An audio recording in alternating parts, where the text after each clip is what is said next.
Hello बच्चों, मैं राजेश जहांगीर। बच्चों, आज का हमारा टॉपिक है इलेक्ट्रॉन अफिनिटी। उसको टेक्निकली किस नेम से बुलाते हैं उसके बेसिस पर है। जनरली आप लोगों ने देखा कि इलेक्ट्रॉन अफिनिटी है वो क्या होती है कि एक इलेक्ट्रॉन अगर एक आइसोलेटेड एटम लेता है तो जितनी एनर्जी रिलीज होती है उसे ही हम इलेक्ट्रॉन अफिनिटी कहते हैं। लेकिन टेक्निकल टर्म में आजकल इसे बोलते हैं इलेक्ट्रॉन गेन एंथैल्पी। क्यों बोलते हैं? क्योंकि मैंने लास्ट क्लास के अंदर आपको बताया कि कुछ केस के लिए इलेक्ट्रॉन अफिनिटी है वो पॉजिटिव होती है, मतलब एनर्जी बाहर निकलती है, और कुछ केस के अंदर इलेक्ट्रॉन ऐड करने पर एनर्जी को ऐड करना पड़ता है। तो ऐसी सिचुएशन में इलेक्ट्रॉन अफिनिटी है उसका रेफरेंस है वो क्या है, पॉजिटिव एनर्जी के रेस्पेक्ट में लिया जाता है। लेकिन इलेक्ट्रॉन अफिनिटी नेगेटिव भी होती है, एनर्जी रिलीज होने की जगह इलेक्ट्रॉन एनर्जी गेन भी करता है। इसलिए आजकल technical term electron gain enthalpy से उसको रिप्रेजेंट किया जाता है। तो इलेक्ट्रॉन गेन एंथैल्पी क्या होता है उसके बारे में डिस्कस करते हैं। किसी भी आइसोलेटेड गैसेस एटम के वैलेंस शेल में एक इलेक्ट्रॉन ऐड करने पर जितनी एनर्जी एक्सचेंज होती है, पहले मैंने इलेक्ट्रॉन अफिनिटी वाले केस में बताया था कि एनर्जी रिलीज होती है, यानी रिलीज होने के सेंस में होता है। लेकिन यहां पर कह रहा कि जितनी एनर्जी एक्सचेंज होती है उसे ही हम इलेक्ट्रॉन गेन एंथैल्पी कहते हैं। मतलब यहां पर एंडोथर्मिक भी प्रोसेस हो सकता है, एक्सोथर्मिक भी प्रोसेस हो सकता है। तो यहां जो वैल्यू है उसको हम इस तरह से एक्सप्रेस करते हैं। देखिए बच्चों, यहां पर मैं लिखूंगा electron gain enthalpy, electron gain enthalpy, enthalpy इसको हम रिप्रेजेंट करते हैं delta H E G, the amount of energy exchanged, energy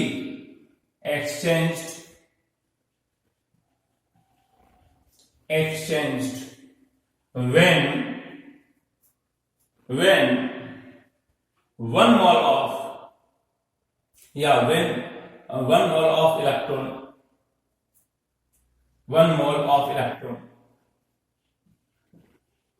electrons are added in one mole of gaseous atom. This is called electron gain enthalpy.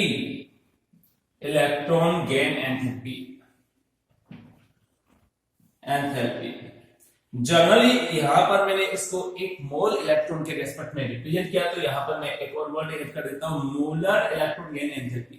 अगर एक atom की मैं बात करता तो वहां पर हम बोलते हैं इलेक्ट्रॉन गेन एंथैल्पी। तो जनरली आपको जो डेटा दिया होगा वो मोलर इलेक्ट्रॉन गेन एंथैल्पी का दिया होगा। ठीक है बच्चों, इसलिए मैंने उसको रिप्रेजेंट किया। तो इसका मतलब क्या होगा, यहाँ पर डेल्टा एच की जो वैल्यू होगी, हमने बोला था कि यहाँ पर एक्सोथर्मिक प्रोसेस है, इसका मतलब क्या होगा, वहां पर इलेक्ट्रॉन अफिनिटी पॉजिटिव होगी, लेकिन यहाँ पर इलेक्ट्रॉन गेन एंथैल्पी क्या होगी, नेगेटिव होगी। तो रफली हम क्या कर सकते हैं कि इलेक्ट्रॉन गेन एंथैल्पी है उसको इलेक्ट्रॉन अफिनिटी के साथ में कोरिलेट कर सकते हैं। कैसे? Minus electron affinity is equal two electron gain enthalpy पर एटम की मैं बात करूंगा यहाँ पर, क्योंकि एक एटम जितने इलेक्ट्रॉन लेगा और एक इलेक्ट्रॉन लेने पर जितनी एनर्जी रिलीज करेगा उसे हम इलेक्ट्रॉन अफिनिटी के माइनस के इक्वल रखेंगे, क्योंकि एक्सोथर्मिक प्रोसेस है तो टेक्निकली टर्म में हम डेल्टा एच ई जी को नेगेटिव टर्म से रिप्रेजेंट करते हैं, और यहाँ पर जो है इलेक्ट्रॉन अफिनिटी को टेक्निकली हम पॉजिटिव टर्म से रिप्रेजेंट करते हैं। इसलिए यहाँ पर जो वैल्यू होगी वो डेल्टा एच ई जी की वैल्यू होगी माइनस ई ए के बराबर होगी, यानी माइनस साइन लगा देंगे ई ए के, तो आपको डेल्टा एच ई जी मिल जाएगी। हालांकि फॉर्मूला कुछ अलग होता है, लेकिन फिर भी मैं कहूंगा कि हम इसका आंसर ऑर्डर में इस तरह से कैलकुलेट कर सकते हैं। चलिए, ये वैल्यू होगी, इस तरह से मैंने इसको रखा। तो अब देखते हैं कैसे इसको अप्लाई करते हैं। जैसे मैं यहाँ पर एक एग्जांपल ले रहा हूं, यहाँ delta H negative of delta H E G order in मैं लिखूंगा यहाँ पर कार्बन, नाइट्रोजन एंड ऑक्सीजन, इसके अंदर हम लिखते हैं ओके भाई, पहले क्या हुआ, मैंने क्या बोला था कि इलेक्ट्रॉन अफिनिटी का ऑर्डर हम निकाल लेते हैं और उसका नेगेटिव क्या होता है, यहाँ पर डेल्टा एच इजी का ऑर्डर होगा। तो यहाँ पर मैंने बोला कि अगर इसको माइनस से मल्टीप्लाई करूंगा तो minus delta H is equal two electron affinity, यानी ये जो ऑर्डर पूछ रहा है वो इलेक्ट्रॉन अफिनिटी का ही ऑर्डर पूछ रहा है। तो इसका मतलब क्या, नेगेटिव डेल्टा एच इजी मतलब इलेक्ट्रॉन अफिनिटी का ऑर्डर आपको बताना है। तो आंसर आपका हो जाएगा भाई, क्या होगा, minus delta H easy order क्या होगा बच्चों, दिस इज इक्वल टू क्या होगा, ई ए ऑर्डर, यहां पर मैं ये लिख सकता हूं, यानी इलेक्ट्रॉन अफिनिटी का जो ऑर्डर होगा वही ये वाला ऑर्डर होगा। चलिए तो क्या लिखे भाई, कार्बन, नाइट्रोजन एंड ऑक्सीजन। मैं ऐसे कर सकता हूं, नाइट्रोजन का क्या होना चाहिए, यहां पर नाइट्रोजन का जो इलेक्ट्रॉन गेन एंथैल्पी है वो, या मैं कहूंगा इलेक्ट्रॉन अफिनिटी है वो सबसे कम होता है। उसका रीजन क्या है कि इसका हाफ फिल कॉन्फ़िगरेशन होता है, जैसे कि कल मैंने आपको बताया था, यहाँ पर 2p3 कॉन्फ़िगरेशन होता है, इसलिए क्या होगा, ये स्टेबल हो गया, इसके इलेक्ट्रॉन लेने की टेंडेंसी कम होती है। मतलब कौन लेगा, कार्बन जल्दी से इलेक्ट्रॉन ले लेगा लेकिन नाइट्रोजन जल्दी से इलेक्ट्रॉन नहीं लेगा। तो ये का ऑर्डर क्या हो गया, ऑक्सीजन का तो सबसे ज्यादा होगा इसी क्योंकि इलेक्ट्रोलाइट ज्यादा बट होता है। तो यहाँ पर नाइट्रोजन एंड कार्बन में अगर कंपैरिजन करेंगे तो कार्बन का होगा, फिर क्या होगा, नाइट्रोजन का होगा। नाउ नेक्स्ट एग्जांपल में ले रहा हूं, example delta H easy order, delta H easy order in यहां पर मैं लिखूंगा बोरॉन, एल्यूमिनियम एंड गैलियम। आप लोगों को मैंने बताया था कि डाउन द ग्रुप जाने पर इलेक्ट्रॉन अफिनिटी की वैल्यू क्या होती है, डिक्रीज होती है। लेकिन मैंने एक चीज और बताई थी कि सेकंड पीरियड एलिमेंट है उसकी इलेक्ट्रॉन अफिनिटी है वो थर्ड पीरियड एलिमेंट के कंपेरिजन में क्या होती है, कम होती है। तो इसका मतलब ई ए ऑर्डर हो गया। आंसर अगर या सॉल्यूशन अगर मैं देना चाहूं तो ई ए ऑर्डर क्या हो गया बच्चों, यहां पर हम देख सकते हैं ई ए ऑर्डर होगा बोरॉन, एल्यूमिनियम एंड गैलियम। इसमें आप देख सकते हो कि यहां पर जो है एल्यूमिनियम का सबसे ज्यादा होगा क्योंकि डाउन द ग्रुप जाने पर कम होती है, लेकिन थर्ड पीरियड का ज्यादा होता है सेकंड पीरियड से। तो बोरॉन यहाँ पे एल्यूमिनियम थर्ड पीरियड का, बोरॉन है सेकंड पीरियड का, तो एल्यूमिनियम का ज्यादा होगा बोरॉन से और उसका ज्यादा होगा गैलियम से। इस तरह से हम कह सकते हैं ये की जो ऑर्डर की जो वैल्यू होगी वो ये वाली होगी, ठीक है। लेकिन मुझे डेल्टा एच इजी का ऑर्डर चाहिए तो यहाँ पर रिवर्स ऑफ इलेक्ट्रॉन अफिनिटी का ऑर्डर के इक्वल हो जाएगा, यानी डेल्टा एच इजी ऑर्डर होगा, इजी ऑर्डर मैं यहाँ पर ले सकता हूँ बच्चों, क्या होगा आप देख सकते हैं आंसर यहाँ पे सबसे ज्यादा किसका होगा, जो है गैलियम का होगा, क्योंकि इसका उल्टा यानी ये की वैल्यू जिसके लिए सबसे कम होती है उसके लिए डेल्टा एच इजी ज्यादा होगा। तो गैलियम का सबसे ज्यादा होगा, फिर बोरॉन हो गया, फिर क्या होगा एल्यूमिनियम हो गया। ये हमें ऑर्डर मिलता है। चलिए एक एग्जांपल और हम लेते हैं, फिर कल बाहर आई आंटी, ये भी हम ले सकते हैं क्योंकि बच्चों आप लोगों ने देखा यार फिर कल बाहर आई आंटी, इसका मतलब हैलोजन फैमिली हमने लिया है।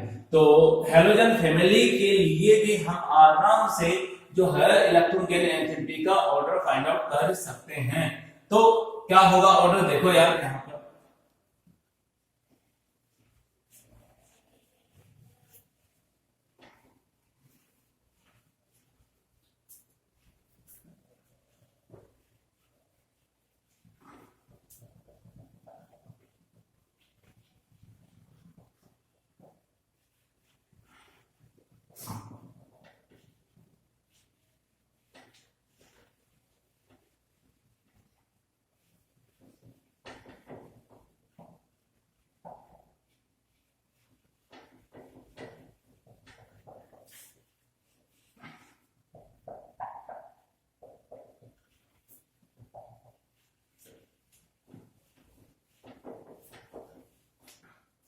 यहां पर देख सकते हैं, देखिए बच्चों इलेक्ट्रॉन अफिनिटी ऑर्डर ये हमने देखा, लेकिन एग्जांपल हम ले रहे हैं कौन सा, हैलोजन फैमिली, फिर कल बाहर आई आंटी, तो ये चार ही हम लेंगे, 80 नहीं लेंगे, रेडियोएक्टिव एलिमेंट बताओ। जनरली हमने देखा इसका ऑर्डर क्या होगा, ए का ऑर्डर, मैं ए के ऑर्डर की बात करूंगा तो आपने देखा ए का ऑर्डर क्या होगा एंड डेल्टा एच इजी का ऑर्डर क्या होगा, ये हमें देखना है। आपने देखा कि ये सेकंड पीरियड का एलिमेंट है फ्लोरीन, जबकि क्लोरीन है वो थर्ड पीरियड का एलिमेंट है। थर्ड पीरियड का एलिमेंट है, इसका मतलब आप देख सकते हो कि यहाँ पर जो थर्ड पीरियड के एलिमेंट की इलेक्ट्रॉन अफिनिटी है वो ज्यादा होगी, जैसा कि हमने देखा था। तो यहाँ पर क्लोरीन का ज्यादा होगा, फिर क्लोरीन डाउन द ग्रुप जाने पर डिक्रीज होता ही है, तो यहाँ पर फिर ब्रोमीन हो गया, फिर आयोडीन हो गया। चलिए डेल्टा एच Eg का ऑर्डर क्या होगा, जस्ट इसका रिवर्स होगा। हमने ऑर्डर फाइंड आउट करना है, इसलिए हमने देखा यहाँ पर वैल्यू होगी I, फिर Br हो गया, फिर क्या हो गया फ्लोरीन, उसके बाद में Cl, ये वैल्यू होगी। चलिए एग्जांपल की बात करते हैं। नेक्स्ट एक और लेते हैं, कौन सा, oxygen, sulphur, selenium, Pteridium and polonium. यहां देखते हैं बच्चों कि इलेक्ट्रॉन इलेक्ट्रॉन रिपल्सन फोर्स की वजह से जो हमें E का ऑर्डर मिलता है, ये order and delta H Eg order की हम बात कर रहे हैं, तो क्या होगा इलेक्ट्रॉन गेन एंथैल्पी का ऑर्डर क्या होगा, oxygen, sulphur, selenium, Pteridium and polonium. तो इसके अंदर आप देखोगे कि इसके अंदर देखिए ऑक्सीजन में इलेक्ट्रॉन इलेक्ट्रॉन रिपल्सन फोर्स ज्यादा होता है, यानी इनकमिंग इलेक्ट्रॉन के लिए रिपल्सन फोर्स की वैल्यू ज्यादा होगी ऑक्सीजन की। तो ऐसे में ये सेकंड पीरियड के एलिमेंट की इलेक्ट्रॉन अफिनिटी थर्ड पीरियड से कम होती है। लेकिन प्रैक्टिकली देखा गया कि ऑक्सीजन इतना ज्यादा रिपेल करता है इनकमिंग इलेक्ट्रॉन के लिए कि इसकी जो इलेक्ट्रॉन अफिनिटी का ऑर्डर होगा वो सबसे कम हो जाएगा। मतलब सल्फर, फिर सेलेनियम, फिर टेरिडियम, फिर क्या होगा बच्चों पोलोनियम होगा ये। लेकिन डेल्टा एच का ऑर्डर क्या होगा, इसका जस्ट उल्टा हो जाएगा और यहाँ पर ऑक्सीजन आ जाएगा। तो मैं यहाँ पर लिखूंगा, आप ऑक्सीजन का सबसे पहले होगा डेल्टा एच ऑर्डर में, फिर पोलोनियम होगा, फिर सेलेनियम होगा या tellurium and selenium and sulphur, ये वैल्यू होगी। ठीक है, ये ऑक्सीजन का सबसे ज्यादा, फिर पोलोनियम, फिर टेलुरियम, फिर सेलेनियम एंड फिर सल्फर, ये आपका ऑर्डर होगा। चलिए हम बात करते हैं नेक्स्ट की बात करेंगे, एप्लीकेशन ऑफ इलेक्ट्रॉन अफिनिटी या इलेक्ट्रॉन गेन एंथैल्पी। तो मैं यहां पे लिखूंगा पहला एप्लीकेशन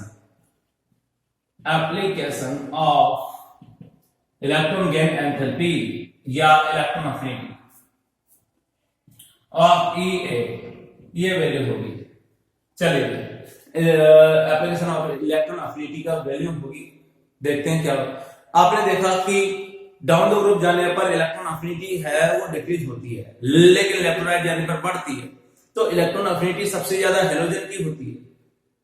ओके, इसका मतलब मैं कहूंगा हेलो, और हेलोजन में नॉन मेटालिक कैरेक्टर ज्यादा है क्योंकि इलेक्ट्रॉन लेने की टेंडेंसी ज्यादा है। इसका मतलब मैं कहूंगा कि नॉन मेटालिक कैरेक्टर ज्यादा होंगे, क्योंकि नॉन मेटल की टेंडेंसी होती है इलेक्ट्रॉन लेने की।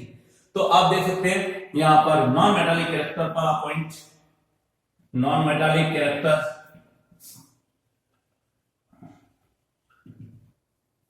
मैं कहूंगा on increasing electron affinity non metallic character increases, मैं यही वर्ड बोल रहा हूं। तो ऑन इंक्रीजिंग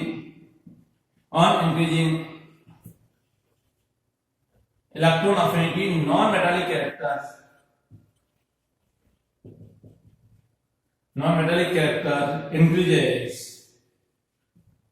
इंक्रीजेस, ये आपका हो गया।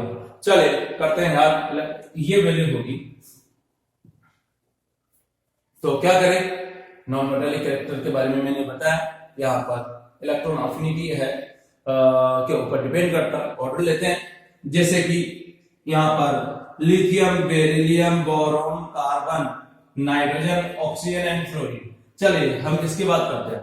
इधर से इधर जाने पर हम देखते हैं कि नॉन मेटालिक कैरेक्टर बढ़ते हैं क्योंकि इलेक्ट्रॉन अफिनिटी की वैल्यू जनरली बढ़ती है। तो मैं यहाँ पे लिखूंगा इलेक्ट्रॉन अफिनिटी इंक्रीजेस जनरली, ऐसा होगा तो क्या होगा, नॉन मेटालिक कैरेक्टर क्या होगा, इंक्रीज होगा, नॉन मेटालिक कैरेक्टर इंक्रीज होगा। आप ऐसे लिख सकते हैं यहाँ पर कि नॉन मेटालिक कैरेक्टर है फ्लोरीन के अंदर सबसे ज्यादा होगा, फिर ऑक्सीजन, फिर क्या होगा नाइट्रोजन, फिर कार्बन, फिर बोरॉन, ऐसा हम देख सकते हैं। फिर बेरिलियम, फिर लिथियम, लिथियम में सबसे कम नॉन मेटालिक कैरेक्टर होते हैं। डाउन द ग्रुप जाने पर अगर हम देखते हैं तो नॉन मेटालिक कैरेक्टर है, इसकी वैल्यू है घटती है क्योंकि इलेक्ट्रॉन अफिनिटी डिक्रीज होती है। तो आप लोगों ने देखा जैसे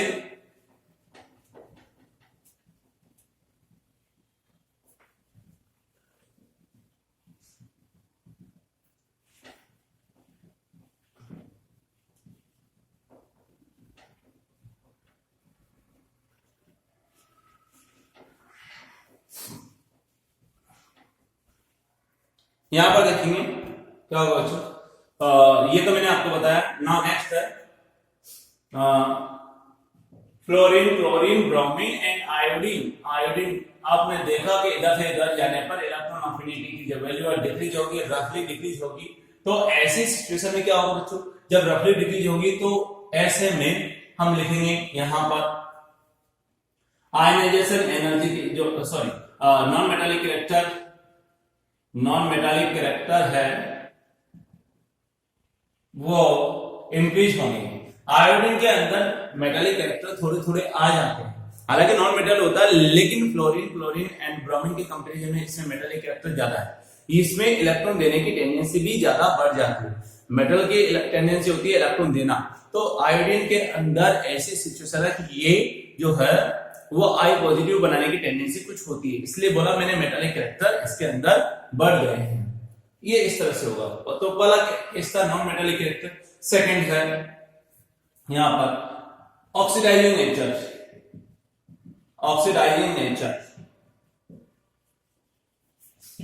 ऑक्सीडाइजिंग नेचर है वो 3 फैक्टर के ऊपर डिपेंड करती है। एक तो बॉन्ड डिसोसिएशन एनर्जी, क्योंकि जो भी हैलोजन होंगे या कंपाउंड होंगे उनके बीच में बॉन्ड होगा, तो बॉन्ड डिसोसिएशन एनर्जी।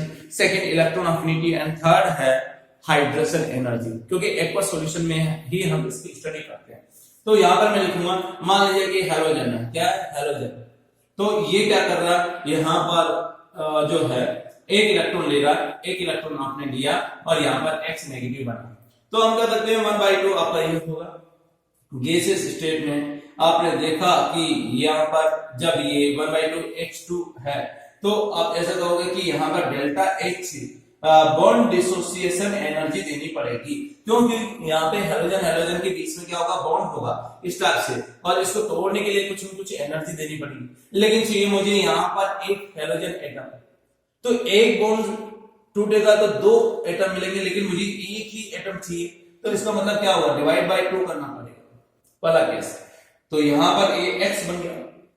अब क्या किया जाए, जो X बना है वो क्योंकि ऑक्सीडाइजिंग नेचर है, मतलब दूसरे को ऑक्सीडाइज कर रहा है, यानी दूसरे से इलेक्ट्रॉन ले रहा है, तो यहां पर क्या होगा, एक इलेक्ट्रॉन अगर ऐड करेंगे तो यहां पर मैं कहूंगा डेल्टा H इजी ये यूज में लेगा, मतलब इलेक्ट्रॉन गेन एंथैल्पी रिलीज करेगा या एब्जॉर्ब करेगा, हम ऐसा कर सकते हैं।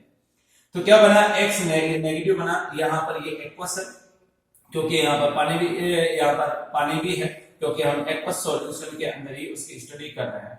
किसके अंदर, एक्वस सॉल्यूशन के अंदर ही उसकी स्टडी कर रहे हैं। ये तो गैसेस एनायन हो गया। नाउ X नेगेटिव है, वो X नेगेटिव एक्वस सॉल्यूशन में अगर बात करें कन्वर्ट होता है, तो यहाँ पर वाटर मॉलिक्यूल है, इसको सराउंड करते हैं और डेल्टा H हाइड्रेशन एनर्जी है वो रिलीज करता है। तो मैं यहाँ पर लिखूंगा कि ऑक्सीडाइजिंग नेचर 3 फैक्टर के ऊपर डिपेंड करेगी, एक तो बॉन्ड डिसोसिएशन एनर्जी के ऊपर, एक आपका इलेक्ट्रॉन गेन एनर्जी और एक हाइड्रेशन एनर्जी के ऊपर डिपेंड करेगी। आप देख सकते हैं कि यहाँ पर ये तीनों है, वो क्या होगा बच्चों, तीनों काफी इंपोर्टेंट है और यही ऑक्सीडाइजिंग नेचर को डिसाइड करते हैं। तो चलिए स्टार्ट करते हैं यहां पर।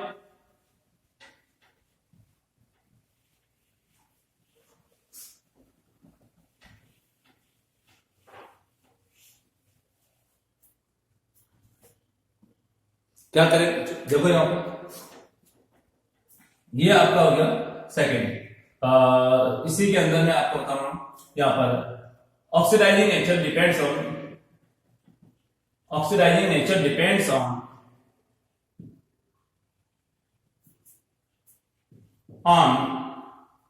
Delta H bond dissociation energy, ऐसा मैं कर सकता हूं, पहला पॉइंट।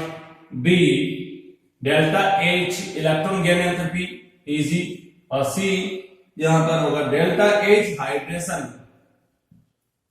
ठीक है, इन तीनों के ऊपर डिपेंड करता है। ठीक है, अब यहां पर ये एक्सोथर्मिक नेचर की, ये भी एक्सोथर्मिक नेचर की हो भी सकती है, नहीं भी हो सकती, लेकिन हाइड्रोजन के लिए तो होती है, यानी नेगेटिव वैल्यू होगी, और ये वाले क्या हो गया, एंडोथर्मिक नेचर का होगा। तो मैं लिखूंगा the element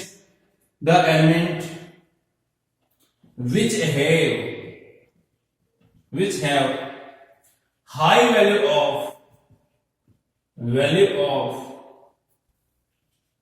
delta H hydration, यानी एक्सोथर्मिक नेचर इसकी ज्यादा होना चाहिए। ठीक है ना, delta H easy exothermic nature ज्यादा होनी चाहिए, ज्यादा एनर्जी रिलीज करना चाहिए, and low value of low value of delta H BDE bond dissociation energy show more oxidizing nature यानी इनकी ऑक्सीडाइजिंग नेचर की वैल्यू ज्यादा होती है। तो क्या करें, यहां पर एग्जांपल लेते हैं या कौन सा क्लोरीन ब्रोमीन एंड आयोडीन ये लेते हैं। हमने देखा कि इधर से इधर जाने पर हाइड्रेशन एनर्जी कम होती है, डोमिनेटिंग फैक्टर हाइड्रेशन एनर्जी होती है, इसलिए ऑक्सीडाइजिंग नेचर आयोडीन की सबसे कम होती है। तो मैं ऐसा लिखूंगा यहां पर ऑक्सीडाइजिंग नेचर है, ऑक्सीडाइजिंग नेचर डिक्रीज हो रही है इधर यानी सबसे ज्यादा होगी फ्लोरीन होगा। एक्वस सॉल्यूशन के अंदर अगर हम बात करें तो फ्लोरीन की ऑक्सीडाइजिंग नेचर है वो सबसे ज्यादा होती है, F2 मोस्ट ऑक्सीडाइजिंग एलिमेंट होता है। तो इस तरह से हम देखते हैं कि यहां पर दो तरह से इलेक्ट्रॉन अफिनिटी डिसाइड करती है। ना एक छोटा सा एग्जांपल और लेते हैं, कभी कभी मिक्स एग्जांपल आते हैं यहाँ पर इलेक्ट्रॉन अफिनिटी के ऑर्डर के। तो मिक्स एग्जांपल में एक एग्जांपल हम देखते हैं।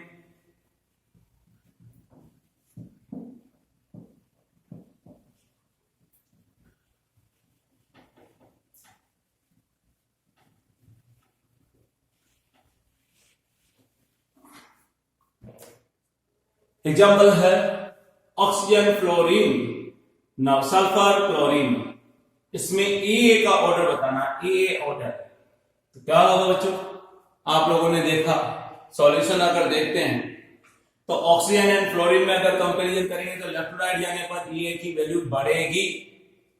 सल्फर एंड क्लोरीन वाले केस में सल्फर एंड क्लोरीन में ए की वैल्यू बढ़ेगी, लेकिन सल्फर की ज्यादा होती है, क्लोरीन की ज्यादा होती है। तो आखिर ऑर्डर क्या लिखे, तो ऑर्डर को लिखेंगे इस टाइप से, ऑक्सीजन फ्लोरीन सल्फर एंड यहां पर क्लोरीन। तो सबसे ज्यादा तो क्लोरीन की होगी, फिर हम पहले ग्रुप को प्रायोरिटी देंगे, मतलब यहां पर क्लोरीन के बाद में फ्लोरीन आएगा, उसके बाद में सल्फर आएगा, उसके बाद में आपका ये होगा। तो इस तरह से हम कह सकते हैं ऑर्डर जो होगा वो है आपका ऑक्सीजन, उसके बाद में सल्फर, उसके बाद में फ्लोरीन, उसके बाद में क्लोरीन।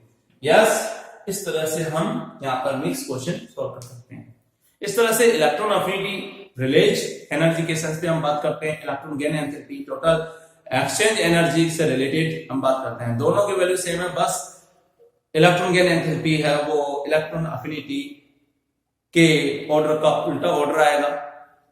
इस तरह से हम पूरी पीरियोडिक टेबल के अंदर इलेक्ट्रॉन अफिनिटी का इफेक्ट देखते हैं। Thank you.